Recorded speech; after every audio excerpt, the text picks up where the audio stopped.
G'day and welcome back to Sacred Grounds, where the coffee is hot and the ghosts are hotter, or at least seriously disturbed.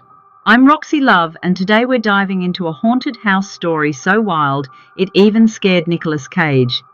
And this man once punched a guy while wearing a bear suit in The Wicker Man. So, why did the Oscar-winning vampire of Las Vegas buy one of the most haunted homes in America?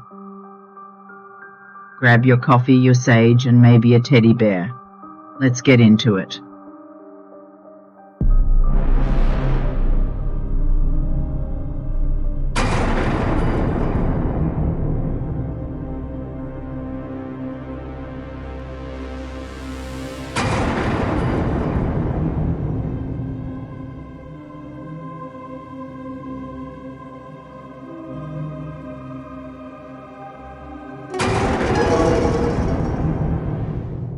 Our story begins in the heart of New Orleans, a city where the drinks flow like water, jazz is the local language, and ghosts practically have their own zip code.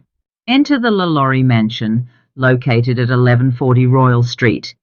Built in the 1830s, it's one of the most notorious haunted houses in the US. Forget Casper. The ghosts here are seriously traumatized.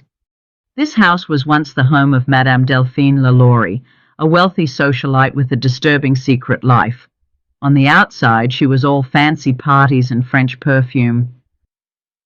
In 1834, a fire broke out, and first responders discovered enslaved people chained, tortured, and brutally mutilated in the attic. The city was horrified. Madame LaLaurie fled, and the house became a magnet for dark energy, urban legends, and people who apparently don't mind sleeping next to tortured souls. Fast forward to 2007. Hollywood's most eccentric treasure hunter, Nicolas Cage, buys the mansion for $4 million. Why? Well, according to him, he wanted a haunted house to inspire his writing.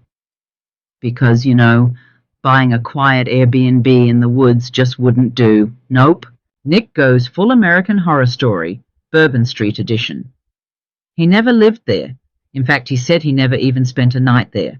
The energy was that intense.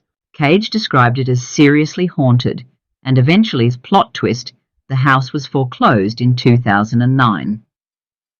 Over the years, people have reported hearing screams, cries, and footsteps echoing through empty halls. Some have seen full-bodied apparitions, particularly of Madame LaLaurie herself, probably mad someone left the lights on. There are also tales of cold spots, flickering lights, and that good old haunted house classic, objects moving on their own. Spooky room service, anyone? Would I personally buy a house with a history of torture and lingering spirits?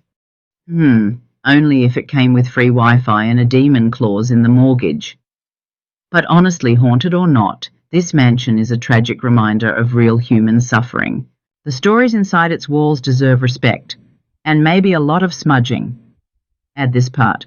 Now, if you thought this was chilling, wait till you hear the full story of Madame LaLaurie herself. In an upcoming episode, I'll be doing a deep dive into the despicable Delphine, and trust me, her torturous ways will leave your jaw on the floor and your coffee cold. So keep those notifications on, because it's going to be one dark ride. So what do you think? Did Nic Cage bite off more than he could ghost chew?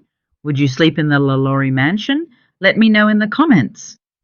Don't forget to like, subscribe, and hit that little bell so you don't miss the next time I get haunted while drinking coffee. Until then, stay spooky and stay sippin'.